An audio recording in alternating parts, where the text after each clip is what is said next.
In April, something occurred that no one is truly discussing.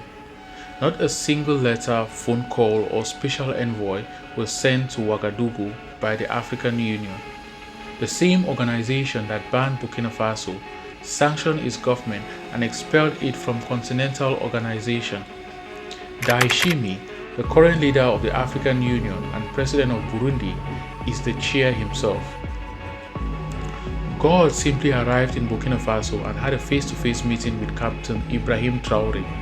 For more than 3 years, the man who suspended the government has been urging the sanctioned nation to return power. Here's what really got to me.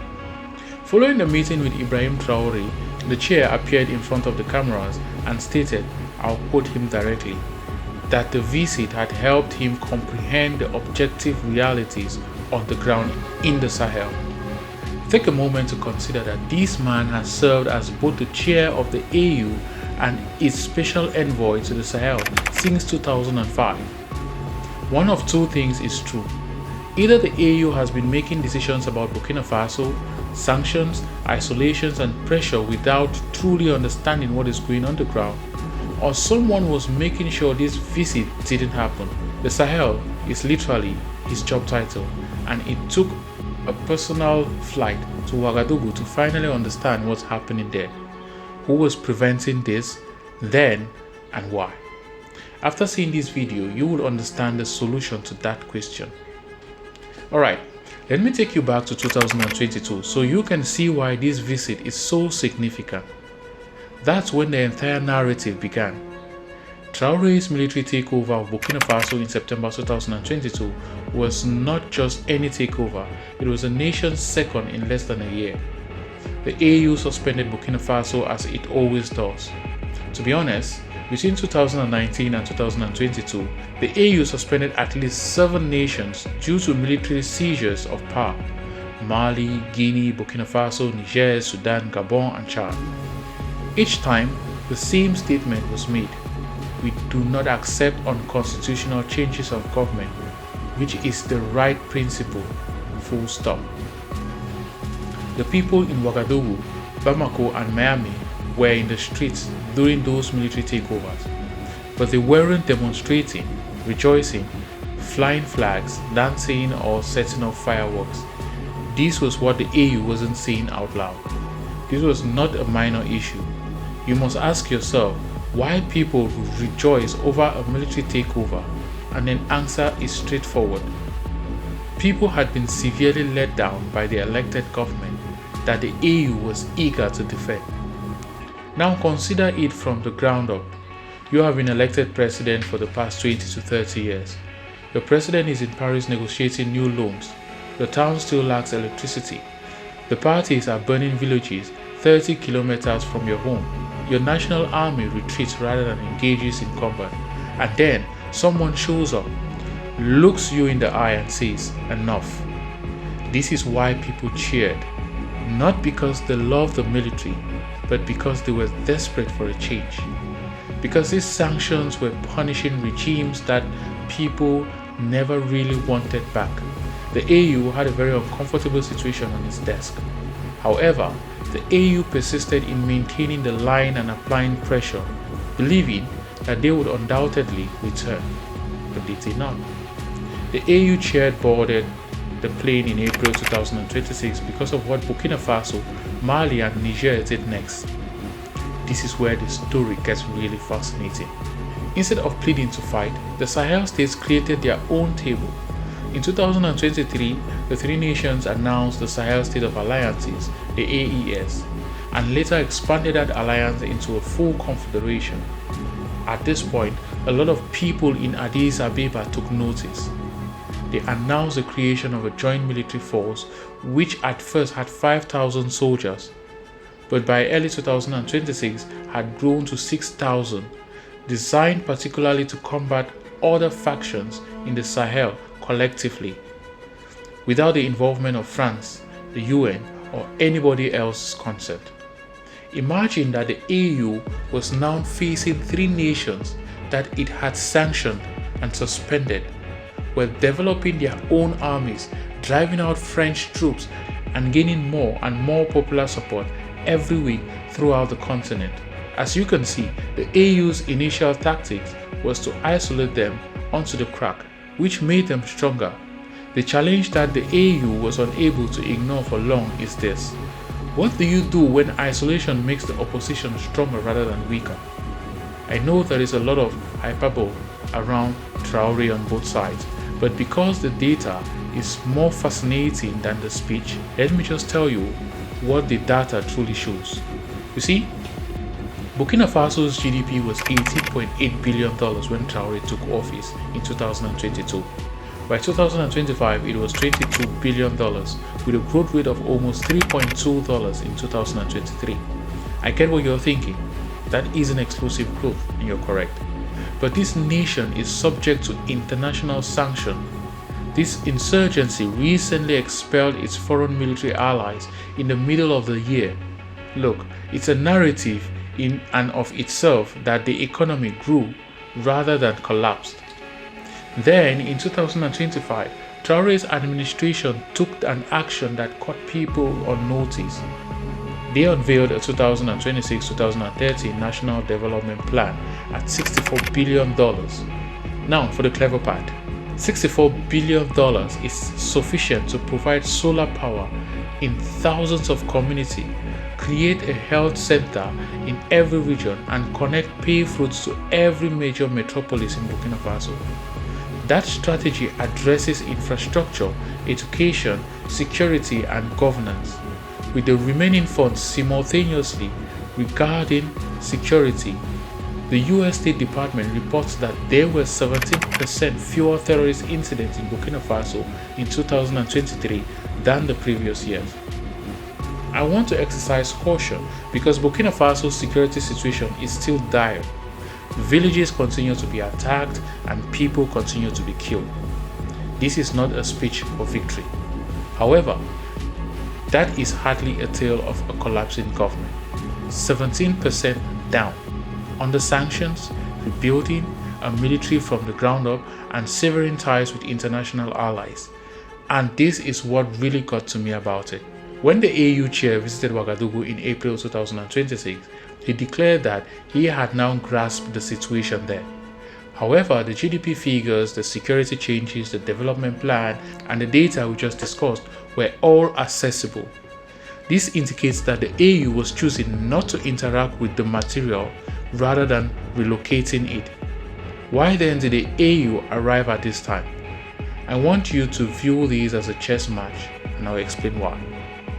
In 2022, the EU uses the strategies of peace, suspension, sanctions, and waiting them out. In 2023, the AES plays back. We construct our own table instead of using yours. By 2024, the AES will have its own security architecture and a combined military force with 6,000 soldiers. 2025, the public's acceptance of quiet government continues to rise. However, they have strong support on African social media. The credibility of the AU is beginning to erode on the continent. The AU chair travels to Ouagadougou via plane in 2026. You see, the AES gets stronger each month. The AU has little power over them. Furthermore, an African Union is not really an African Union if it's unable to communicate with a significant portion of the continent. You see, this visit wasn't abrupt. Rather, it was a gradual process leading up to a point. The Sahel government was first contacted by the former AU Commission Chair, Boussa Faki, in 2023. The AU dispatches a powerful envoy in 2025. Titi Antonio, the president of Angola, will meet with Ibrahim Traoré in person. And now, in April 2026, the AU chair arrives in Burkina Faso. As you can see, every move gets closer and more important than the previous one. This is a purposeful retreat from isolation, not a coincidence. And in order to arrive here without looking foolish, they required each and every one of these stages. When the AU chair eventually entered the room with Ibrahim Traoré, what did they ultimately talk about?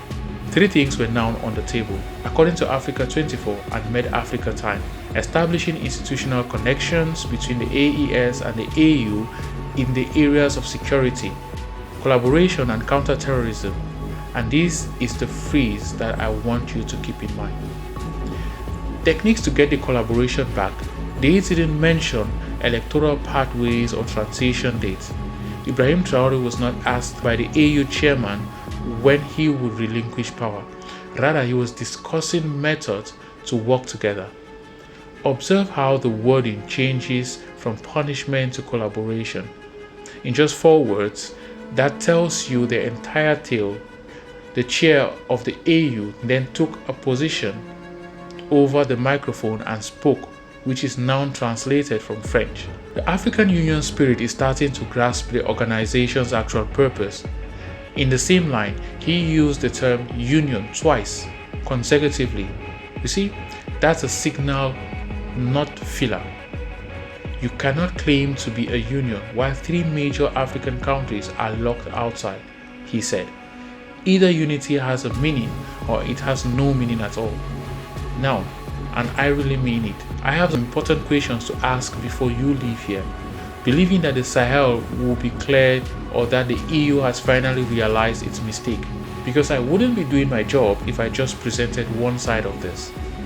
What message does this convey to the next major officer in any African nation who is considering taking part if the EU relaxes its position and begins to cooperate without a clear rule back to democratic governance? It is saying that if you wait and demonstrate some progress, the AU will eventually reach out to you. You see, that's a serious issue. This has been pointed out directly by ISS Africa and other competent analysis. Deterrence was the main goal for the AU's local doctrine. It ceased to be effective for everyone if it is no longer enforced. But what about the Burkinabe people who aren't having a celebration? Currently, the violence in Burkina Faso has forced nearly 2 million people from their homes. The terrorist regime has repressed political dissent and imposed press restrictions. A date for returning to civilian authority remains unclear. As you can see, cooperation is beneficial, but cooperation without responsibility presents a new set of issues. Therefore, whether or not to engage is not the African Union's true challenge.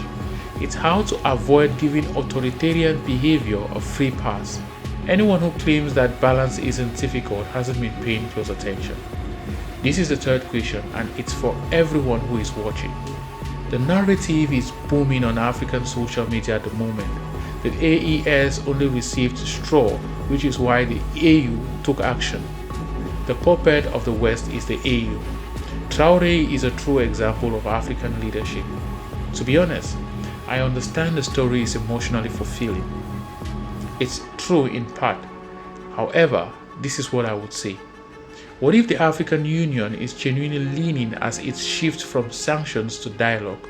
What if responsible governance entailed abandoning an obviously ineffective approach and attempting an alternative? The Zulu always say, one person becomes a person through another. Therefore, the true question is whether both parties can come to an agreement where all Africans, not just those in positions of authority, benefit. However, there is still another layer, and this is the one that worries me the most. Because Burkina Faso and the AU are not the only parties involved, this table is occupied by other players. Simply put, they are not seated in front of cameras. France has left the Sahel. France's main military mission in the area, Barkhane, has left Burkina Faso and Mali. Russia intervened. The now renamed Wagner Group has troops stationed in Mali.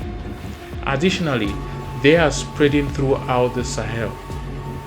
Turkey has been establishing security and commercial relations with the Sahel states.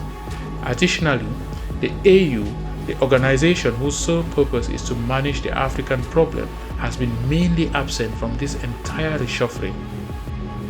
This is the reality that, in my opinion, is obscured by all of this politics. The Sahel will turn into a region where non-African nations resolve African conflicts if the AU leaves the region and maintains its isolationist and punitive approach. Russia is in charge of security. Turkey develops its economy. The roads are paved by China. And for Addis Ababa, the African Union observe that isn't speculative, that's already taken place. Assimi did not board the aircraft out of goodwill. Time was of the essence, so he took a plane to Ouagadougou, and in the upcoming months, I wanted to keep an eye on 3 moves, because they would inform you if this was merely an optical change or true shift. So, allow me to explain clearly what transpired in Ouagadougou on April 20th. The African Union blinked. Not a capitulation, not an apology, a blink. The AU chair flew to Burkina Faso in the city of Traore on our conditions following a 3-year comeback. Addis Ababa was not visited by Traore. He was approached by the AU. And once you remove all the diplomatic jargon, the explanation is straightforward.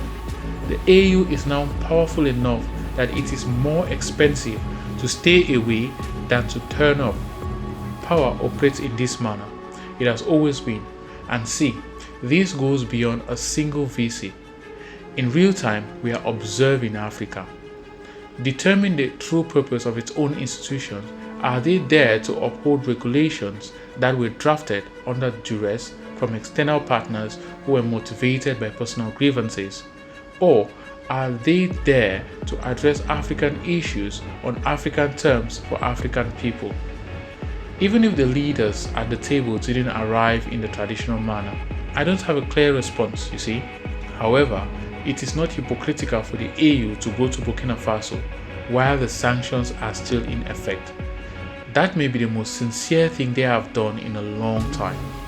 There are no benefits to hurrying. First came the sanctions. 3 years later, the understanding was reached. Perhaps the actual job begins now. Gradually, you see, after reading their headlines for a week, you now know more about this story than the majority of people. Before you scroll away, I want you to do this. Tell us what you think in the comment section below, and please do not forget to like and subscribe for more informative videos like this one. Thanks for watching.